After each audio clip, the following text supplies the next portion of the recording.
On March 11th, 2020, it was announced officially that E3, Electronic Entertainment Expo, that was scheduled for June 2020, was canceled due to the coronavirus pandemic that is now sweeping the world. Rumors began swirling this would happen in the days prior as many worldwide governmental and economic structures began to close, delay, suspend, or cancel a wide range of items from university to trade borders and everything in between. Undoubtedly, this is a disappointment to gaming fans around the globe. E3 and really the whole month of June is often the most exciting time to be a gamer because of the sheer amount of news and updates within gaming that are shared from almost every major gaming development company and publisher. But it was the right choice to cancel the event amid the pandemic. E3 attracts thousands from all around the globe and no doubt would be an extremely high-risk interchange of potential spread of the virus. The fallout of this event left fans to ponder what, where, and how gaming companies would deliver what they had been preparing to share at E3. Social media was, and still is, abuzz about what might occur in E3's absence from their favorite gaming brand. Well, howdy, hey folks, welcome back to the channel. If you've seen any of my previous videos, you know it's my desire to help make your day a little more joy-filled with every piece of content that I create. I'm the Coltrane, and today I want to talk about what the cancellation of E3 means for my personal favorite gaming brand, Microsoft's Xbox Game Studios.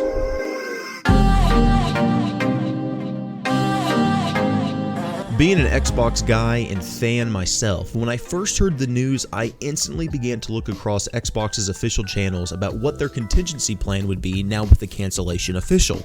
Xbox has been my personal favorite gaming brand since playing Halo 1 all the way back in the early 2000s, and by the look of my channel, you can clearly see that I'm an Xbox fan by the amount of Halo I cover. As I searched, I came across what I was hoping to find, a tweet from Phil Spencer that read, quote, "E3 has always been an important moment for Team Xbox. Given this decision, this year will celebrate the next generation of gaming with the Xbox community and all who love to play via an Xbox digital event.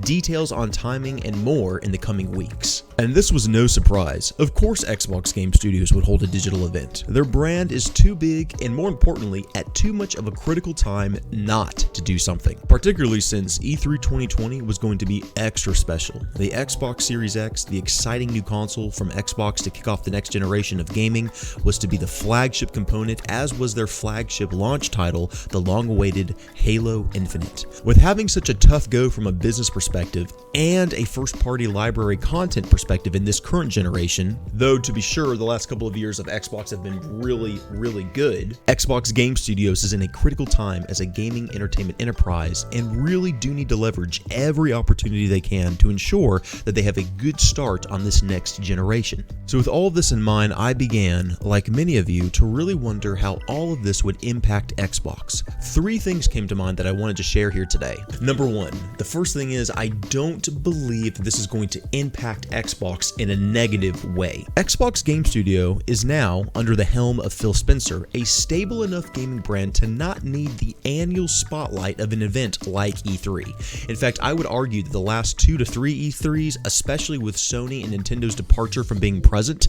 have really been Xbox expos that also happen to have some other brands present. At least it has certainly felt this way to me from a fan's perspective. Xbox has seemed to be the most exciting and looked forward to press conference as the main event for the last couple of years, and because of this, their ability to attract all of the eyeballs in the gaming world for a dedicated few days won't be hampered because a localized brick-and-mortar event is on a year hiatus. Now, in the first half of this generation, when Xbox was not at all being curated to be a gaming-first platform, but an all-inclusive media hub, I think the lack of an E3 would certainly harm their impact.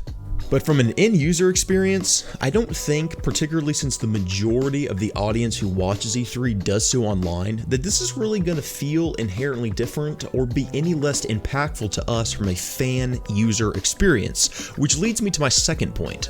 I actually think this provides unique opportunity for Xbox Game Studios to actually benefit in their delivery of the entertainment product and excitement that is the press conference and news release. Now that their delivery will be completely digital, they can sink all of their physical expense resources into making the digital experience, where the vast majority of their audience views the event, the absolute best it can be. With how much Xbox is pushing to lead and innovate gaming into the future with things like Project xCloud, I'm really anxious to see what cool and exciting experiences they could almost reach out and touch us with through the digital medium. Now, I know this sounds a little hokey. I'm basically saying, Xbox, do something magical, and maybe it might be a bit of a stretch, but at worst, this stands as an opportunity to make this experience more than just a live stream. I believe Xbox has the creativity to deliver on it somehow, and I think it would be awesome. They just have to come up with some way to do it. My third and final thought is, now that Xbox will no longer be under the umbrella of E3 and having their own event, it allows Xbox to show and re-solidify and re-cement how pro-gamer and pro-gaming that they really are.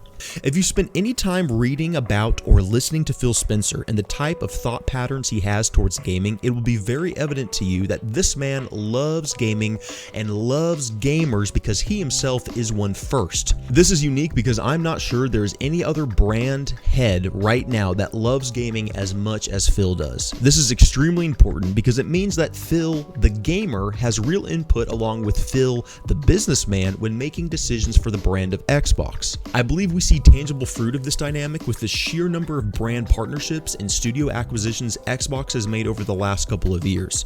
The last couple of E3s have been loaded with world premieres and partnerships that showcase games that are not under the umbrella of being outright owned or operated by Xbox. If in this digital event Xbox decides to continue this trend, it will act as a continued brand cementing of Xbox as a facilitator of all things gaming.